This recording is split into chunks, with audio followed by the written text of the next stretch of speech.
Well, let me introduce myself to you. You are learning English as fun with Ganesh Prasad. I'm a postgraduate with MPhil in English from the University of Mysore. I have been a trainer of communicative English for 3 decades. We have founded the OJS Educators Academy to train students in communicative English, personality development, and education in general. Well, I have introduced myself to you. Are you ready? ನಿಮ್ಮನ್ನು ನೀವು introduce ಮಾಡ್ಕೊಡಕ್ಕೆ ನೀವು ready ಆಗಿದ್ದೀರಾ? ಬನ್ನಿ, ನಿಮ್ಮನ್ನು introduce ಮಾಡ್ಕೊಡಿ. ಯಾಕೆ silence ಇದೆ? ನಿಮ್ಮ ಪರಿಸ್ಥಿತಿ ಏನಾದರೂ ಹೀಗಿದೆಯಾ? ನನಗೆ ಇಂಗ್ಲಿಷ್ ಗೊತ್ತು, ಆದರೆ ಮಾತಾಡೋಕ್ಕೆ ಬರ್ತಿಲ್ಲ. ಹಾಗಾದರೆ ಇದಕ್ಕೆ ಉತ್ತರ ಏನು? ರೆಮಿಡಿ ಏನು? ಬನ್ನಿ ಕಲಿಯೋಣ. ಬನ್ನಿ ತಪ್ಪು ಮಾಡೋಣ. Come let us commit mistakes. ತಪ್ಪು ಮಾಡ್ತಾ ಮಾಡ್ತಾ ಕಲಿಯೋಣ. ಬನ್ನಿ. ಕಲಿಯೋರು ಮಾತ್ರ ತಪ್ಪು ಮಾಡ್ತಾರೆ. ಯಾರು ಕಲಿಯೋದಿಲ್ಲ ಅವ್ರ ಕೈಲಿ ತಪ್ಪು ಮಾಡೋಕ್ಕೂ ಯೋಗ್ಯತೆ ಇಲ್ಲ. Now will you get ready for your self introduction? ಹೇಗೆ ನಿಮ್ಮನ್ನು ನೀವು ಇಂಟ್ರೊಡ್ಯೂಸ್ ಮಾಡ್ಕೊಳ್ಬೇಕು? ನಾನು ಪ್ರಾಕ್ಟೀಸ್ ಬೇಸ್ಡ್ ಕೋಚಿಂಗ್ ಅಂತ ಮೊದಲೇ ಹೇಳಿದ್ದೀನಿ. ಹಾಗಾಗಿ this is my commitment. I train you. Are you ready? ನಿಮ್ಮ ಹೆಸರು ಹೇಳಿ. ಐ ಆಮ್ ಅಂತ ಹೇಳಿ ನಿಮ್ಮ ಹೆಸರನ್ನ ಹೇಳಿ. ಐ ಆಮ್ ಫ್ರಮ್ ಅಂತ ಹೇಳಿ ನಿಮ್ಮ ಊರಿನ ಹೆಸರು ಹೇಳಿ. ನೀವು ಏನು ಓದಿದ್ದೀರಾ ಅದನ್ನ ಐ ಹ್ಯಾವ್ ಕಂಪ್ಲೀಟೆಡ್ ಅಂತ ಹೇಳಿಬಿಟ್ಟು ಅದನ್ನ ಸೇರಿಸಿ ಹೇಳಿ. ನಿಮ್ಮ ಪ್ರೊಫೆಷನ್ ಅಥವಾ ನೀವಿನ್ನೂ ಸ್ಟೂಡೆಂಟಾ? ನೀವು ಪ್ರೊಫೆಷನಲ್ ಇದ್ರೆ ಐ ಆಮ್ ವರ್ಕಿಂಗ್ ಇನ್ ಅಂತ ಹೇಳಿ ನಮ್ಮ ಕಂಪನಿ ಹೆಸರು ಹೇಳಿ. ಅಕಸ್ಮಾತ್ ನೀವು ಸ್ಟೂಡೆಂಟ್ ಆಗಿದ್ರೆ ಐ ಆಮ್ ಸ್ಟಡಿಯಿಂಗ್ ಇನ್ ಅಂತ ಹೇಳಿ ನೀವೇನು ಓದ್ತಾ ಇದ್ದೀರಾ ಅದನ್ನ ಹೇಳಿ. ಇದು ತುಂಬಾ ಮುಖ್ಯ. ನಿಮಗೆ ನೀವು ಹೇಳ್ಕೊಡಿ, ನಿಮಗೆ ಯಾಕೆ ಇಂಗ್ಲಿಷ್ ಬೇಕು? What is the purpose of your learning English? I want to study English, I want to learn English ಅಂತ ಹೇಳ್ಬಿಟ್ಟು ನಿಮ್ಮ ರೀಸನ್ ನಿಮಗೆ ನೀವೇ ಹೇಳ್ಕೊಳ್ಳಿ. Yes, what is your expectation from Leaf? ನಮ್ಮ ಈ ಕೋರ್ಸಿನ ಹೆಸರು ಲೀಫ್ ಅಂತ. ನಿಮ್ಗಾಗಲೇ ನಾವು ಹೇಳಿದ್ದೀವಿ, ಲೀಫ್ ಅಂದರೆ ಲರ್ನ್ ಇಂಗ್ಲಿಷ್ ಆಸ್ ಫನ್ ಅಂತ. ನಿಮ್ಗೆ ಏನು ಬೇಕು? ವಾಟ್ ಐ ವಾಂಟ್ ನಿಮಗೆ ನೀವೇ ಹೇಳ್ಕೊಳ್ಳಿ. ನಿಮಗೆ ಏನು ಬೇಕು ಅಂತ. ನಿಮಗೆ ಏನು ಬೇಕು ಅಂತ ಸ್ಪಷ್ಟತೆ ಇಲ್ಲ ಅಂದರೆ ಕಲಿಯೋದು ಕಷ್ಟ ಆಗತ್ತೆ. What's your expectation? ನಿಮಗೆ ನೀವು ಸ್ಪಷ್ಟ ಮಾಡ್ಕೊಂಡಿದ್ದೀರಾ? What's your expectation? To speak American Hollywood English ಅದನ್ನು ಕಲಿಬೇಕಾ? To be a public speaker, 4 ಜನರ ಎದುರಿಗೆ, 100 ಜನರ ಎದುರಿಗೆ ಮಾತಾಡಬೇಕಾ? ಅಥವಾ flawless day to day English, ದಿನನಿತ್ಯ ಮಾತಾಡ್ತಕ್ಕಂಥ ಒಂದು ಇಂಗ್ಲಿಷ್, ತಪ್ಪಿಲ್ಲದೆ ಮಾತಾಡ್ತಕ್ಕಂಥ ಒಂದು ಇಂಗ್ಲಿಷ್ ಅದನ್ನು ಕಲಿಬೇಕಾ? ಎಸ್, ಹಾಲಿವುಡ್ ಇಂಗ್ಲಿಷ್ ಕಲೀಲಿಕ್ಕೆ ತಪ್ಪೇನಿಲ್ಲ. ಪಬ್ಲಿಕ್ ಸ್ಪೀಕರ್ ಆಗಬೇಕಾ? ಅದು ತಪ್ಪಲ್ಲ. ಆದರೆ ಸ್ಟೆಪ್ ಬೈ ಸ್ಟೆಪ್ ಹೋಗ್ಬೇಕಲ್ವಾ? ಮೊದಲು ಫ್ಲಾಲೆಸ್ ಇಂಗ್ಲಿಷ್ ಅಂದ್ರೆ ಏನು ಅಂತ ಕಲ್ತ್ಕೊಳ್ಳೋಣ. ತಪ್ಪಿಲ್ಲದೆ ಮಾತಾಡೋದನ್ನು ಕಲಿಯೋಣ. ಆಮೇಲೆ 4 ಜನರ ಮುಂದೆ ಮಾತಾಡೋಣ, 100 ಜನರ ಮುಂದೆ ಮಾತಾಡೋಣ. ಒಂದು ಸಣ್ಣ ಅಭ್ಯಾಸ ಮಾಡಿದ್ರೆ ಅಮೆರಿಕನ್ ಇಂಗ್ಲಿಷ್ ಕೂಡ ಏನು ಬಹಳ ಕಷ್ಟ ಇಲ್ಲ, ಅದನ್ನು ಕಲ್ತ್ಕೊಳ್ಳೋಣ. ಆದರೆ ಕೆಳಗಿಂದ ಮೇಲಕ್ಕೆ ಹೋಗ್ತಾ ಹೋದ್ರೆ it is a possibility. Nothing is impossible. ಮಾತಾಡಿ 4 ಜನದ ಮುಂದೆ ಅಂದಾಗ ನಮ್ಮ ಅವಸ್ಥೆ ಹೀಗಿರತ್ತಾ? Yes, this is the worst enemy of anybody. ಯಾಕೆ ಹೀಗಾಗತ್ತೆ? ಯಾಕೆ ಅಂದರೆ ನಾವು ಸೈಕಾಲಜಿಸ್ಟ್ ಹೇಳ್ತಾರೆ ನಮಗೆ ಈ 3 ಥರದ ಹೆದರಿಕೆಗಳಿರ್ತವೆ. ಏನದು 3 ಥರದ ಹೆದರಿಕೆಗಳು? ನನಗೆ ಅವಮಾನ ಆಗತ್ತೆ, ಹ್ಯುಮಿಲಿಯೇಷನ್ ಅಂದರೆ ನನಗೆ ಇನ್ಸಲ್ಟ್ ಆಗತ್ತೆ, ರಿಜೆಕ್ಷನ್ ಅಂದರೆ ನನ್ನನ್ನು ತಿರಸ್ಕರಿಸ್ತಾರೆ ಜನ, ಫೇಲ್ಯೂರ್ ಅಂದರೆ ನಾನು ಫೇಲ್ ಆಗ್ತೀನಿ, ನಾನು ಸಕ್ಸಸ್ಫುಲ್ ಆಗೋದಿಲ್ಲ. ಈ 3 ಹೆದರಿಕೆಗಳಿಂದ ಹೊರಗೆ ಬಂದರೆ ನಾವು ಈ ದುರವಸ್ಥೆಯಿಂದ ಕೂಡ ಹೊರಗೆ ಬರ್ಬೋದು. ಯೋಚನೆ ಮಾಡಿ, ವೈ ಯು ಆರ್ ಶೇಕಿಂಗ್? ಯಾಕೆ ನಡುಕ ಬರುತ್ತೆ? ಒಮ್ಮೆ ನಿಮ್ಮನ್ನು ನೀವೇ ಅವಲೋಕಿಸ್ಕೊಳ್ಳಿ. Why you are unsure of communication, ಯಾಕೆ ಮಾತಾಡಲಿಕ್ಕೆ ಮುಜುಗರ ಆಗ್ತದೆ? ನೋಡಿ, ನೀವು ಬರಿತಾ ಬಂದಿದ್ದೀರಾ, ಹಾಗಾಗಿ ನಿಮಗೆ ಬರೆಯುವಂಥ ಇಂಗ್ಲಿಷ್ ಬರುತ್ತೆ, ರಿಟರ್ನ್ ಇಂಗ್ಲಿಷ್ ಬರುತ್ತೆ. ಓದ್ತಾ ಇದ್ದೀರಾ, ಓದೋ ಇಂಗ್ಲಿಷ್ ಬರುತ್ತೆ.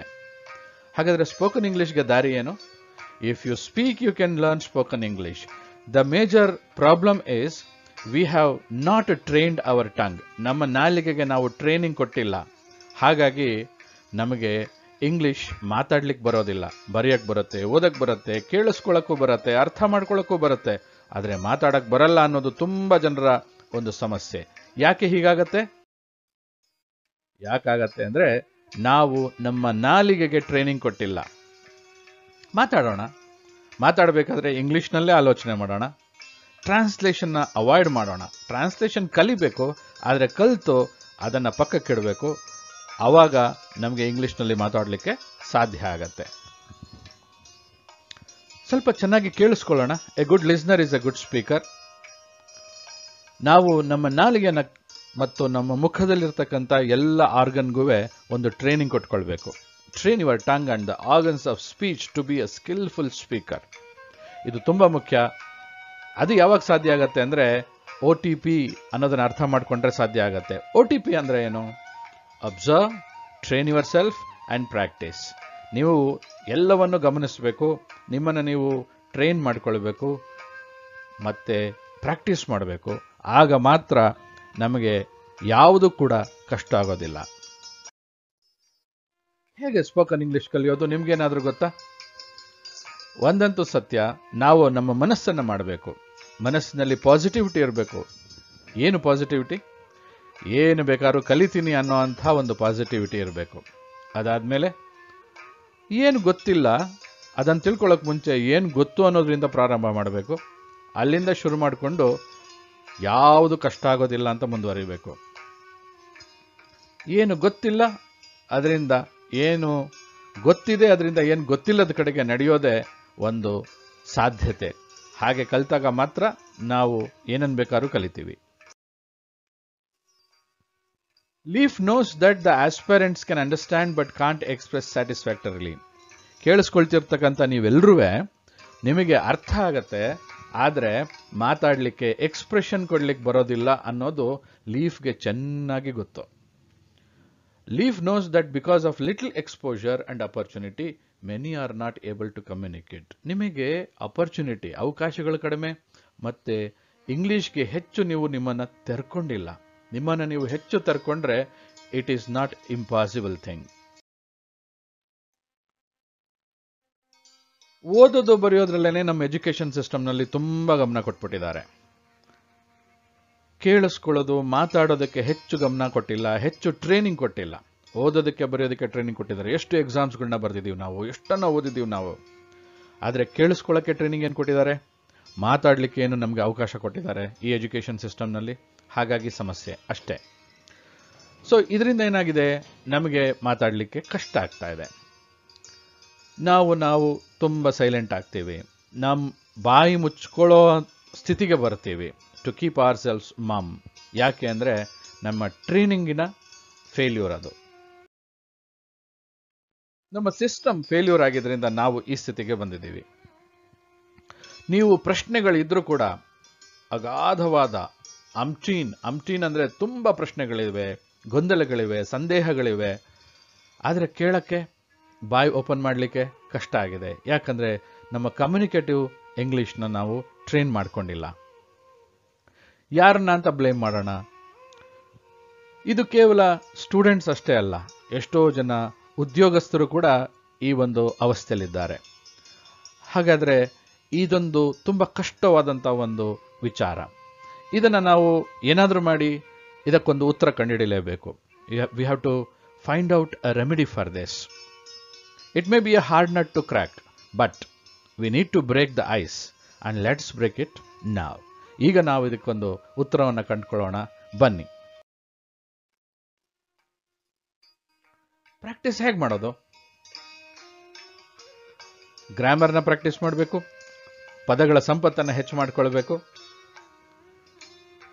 ಸ್ಪೀಚ್ ಇನಿಷಿಯೇಟರ್ಸ್ ಅಂತ ಇರುತ್ತೆ, ಪಿಕ್ ಅಂಡ್ ಸ್ಪೀಕ್ ಅಲ್ಲಿ ಪಾಲ್ಗೊಳ್ಬೇಕು, ರೋಲ್ ಪ್ಲೇ ಈ ಥರದ್ರಲ್ಲಿ ಪಾಲ್ಗೊಳ್ಬೇಕು, ಚಿಟ್ ಚಾಟ್ ಮಾಡಬೇಕು, 4 ಜನದ ಹತ್ರ ಮಾತಾಡಬೇಕು. ಹೆಚ್ಚು ಹೆಚ್ಚು ನಿಮ್ಮ ಮನಸ್ಸಿಗೆ ವ್ಯೂಸ್ ಏನು ಬರುತ್ತೆ ಅದನ್ನು ನೀವು ಹೊರಗಡೆ ಹಾಕಬೇಕು. ಯಾರ ಜೊತೆಲಾದರೂ ಮಾತಾಡಬೇಕು, ಡಿಬೇಟಲ್ಲಿ, ಗ್ರೂಪ್ ಡಿಸ್ಕಷನಲ್ಲಿ ಪಾಲ್ಗೊಳ್ಬೇಕು, ಯೂಸೇಜಸ್ನ ಕಲಿಬೇಕು, ಐಡಿಯಾ ಯೂನಿಟ್ಸ್ನ ಕಲಿಬೇಕು. ವಿಡಿಯೋಸ್ ಮತ್ತು ಸ್ಲೈಡ್ಸ್ಗಳು ಬಂದಾಗ ಅದರ ಬಗ್ಗೆ ಮಾತಾಡೋದಕ್ಕೆ ಪ್ರಯತ್ನ ಪಡಬೇಕು. ಗುಡ್ ಇಂಗ್ಲಿಷ್ ಕಲಿಯೋದ್ರ ಜೊತೆಗೆ ಬೆಟರ್ ಇಂಗ್ಲಿಷ್ ಕಲಿಯೋದ್ರ ಬಗ್ಗೆನೂ ಆಲೋಚನೆ ಮಾಡಬೇಕು. ಹಾಗಾದಾಗ ಮಾತ್ರ ನಾವು ಕೆಲವು ರೆಗ್ಯುಲರ್ ಟೆಸ್ಟ್ ಮತ್ತು ಕ್ವಿಝಸ್ ಅಲ್ಲಿ ತಗೊಳ್ತಾ ಹೋದರೆ, ಯೂಟ್ಯೂಬ್ನಲ್ಲಿ ನಾನೇ ಕೊಡ್ತಾ ಹೋಗ್ತೇನೆ ಟೆಸ್ಟ್ ಆ್ಯಂಡ್ ಕ್ವಿಝಸ್ನ, ಅದನ್ನು ತಗೊಳ್ತಾ ನಿಮ್ಮ ಇಂಗ್ಲಿಷ್ ಜಾಸ್ತಿ ಆಗ್ತಾ ಹೋಗುತ್ತೆ. ಯುವರ್ ಗೋಲ್ ಇನ್ ಲೀಫ್ ಅಂದರೆ ಈ ಕೋರ್ಸಲ್ಲಿ ನಿಮಗೆ ಏನು ಇಂಪಾರ್ಟೆಂಟ್ ಅಂದರೆ ಇಂಪ್ರೂವ್ ಯುವರ್ ಸ್ಪೋಕನ್ ಇಂಗ್ಲಿಷ್ ಅಂದರೆ accent, rules, grammar, words, vocabulary, construction of sentence, thought organisation, fluency, confidence, handwriting. Practice ಈ ಎಲ್ಲವನ್ನು ನೀವು ಪ್ರಾಕ್ಟೀಸ್ ಮಾಡಬೇಕು. ಹ್ಯಾಂಡ್ ರೈಟಿಂಗ್ ಇಂಪ್ರೂವ್ ಮಾಡ್ಕೊಳ್ಳೋಕೆ ಇಲ್ಲಿ ನಿಮಗೆ ಸ್ಟ್ರೋಕ್ಸ್ಗಳ ಬಗ್ಗೆ ಕೊಟ್ಟಿದ್ದೀನಿ, ಅಕ್ಷರಗಳ ಬಗ್ಗೆ ಕೊಟ್ಟಿದ್ದೀನಿ. ಇದರ ಸ್ಕ್ರೀನ್ಶಾಟ್ ತಗೊಂಡು ನೀವು ಪ್ರಾಕ್ಟೀಸ್ ಮಾಡಿದ್ರೆ ನಿಮ್ಮ ಹ್ಯಾಂಡ್ ರೈಟಿಂಗ್ ಕೂಡ ಇಂಪ್ರೂವ್ ಆಗುತ್ತೆ. ನಿಮಗೊಂದು ಕೀ ಕೊಡ್ತೇನೆ. What is the key? The key to success is, the first key is use it or lose it. ಯಾವುದೇ ಒಂದು ಭಾಷೆನ ಕಲಿಬೇಕಾದ್ರೆ ನೀವು ಅದನ್ನು ಉಪಯೋಗಿಸಬೇಕು. ಕನ್ನಡ ಬರುತ್ತೆ ನಿಮಗೆ ಅಂದರೆ ಯಾಕೆ ಅಂದರೆ ನೀವು ಅದನ್ನು ಉಪಯೋಗಿಸ್ತಾ ಇದ್ದೀರಾ, ಬರುತ್ತೆ. ಬೇರೆ ಯಾವುದೋ ಭಾಷೆ ಯಾಕೆ ಬರ್ತಿಲ್ಲ ಅಂದರೆ ನೀವು ಅದನ್ನು ಉಪಯೋಗಿಸೋದಿಲ್ಲ, ಅದಕ್ಕೆ ನಮ್ಗೆ ಅದು ಬರಲ್ಲ. ನೀವು ಉಪಯೋಗಿಸಿದ್ರೆ ಅದು ನಿಮ್ಮ ಜೊತೆ ಇರುತ್ತೆ, ಉಪಯೋಗಿಸಿಲ್ಲ ಅಂದರೆ ಯು ವಿಲ್ ಲೂಸ್ ಇಟ್. ಉಪಯೋಗಿಸಿದ್ರೆ ಏನಾಗುತ್ತೆ? If you use it you can grow. Effort is the gateway to success. Success ಬೇಕಂತಂದರೆ ನಾವು ಎಫರ್ಟ್ ಹಾಕಬೇಕು. ಪುಗಸಟ್ಟೆ ಇಲ್ಲಿ ಏನೂ ಸಿಗೋದಿಲ್ಲ. ಯಾವುದೇ ಒಂದು ಪ್ರಯತ್ನ ಹಾಕದಲ್ಲೇ ನಮ್ಗೆ ಇಲ್ಲಿ ಏನೂ ಸಿಕ್ಕೋದಿಲ್ಲ. Thanks for watching this video. Do put your valuable comments in comment box. If it's worth watching, please like the video and share it with your friends. Don't forget to subscribe our channel and click on the bell icon to get our upcoming videos. Watch all the videos from the beginning to go step by step for better results. See you in the next video. Till then, keep smiling and keep learning.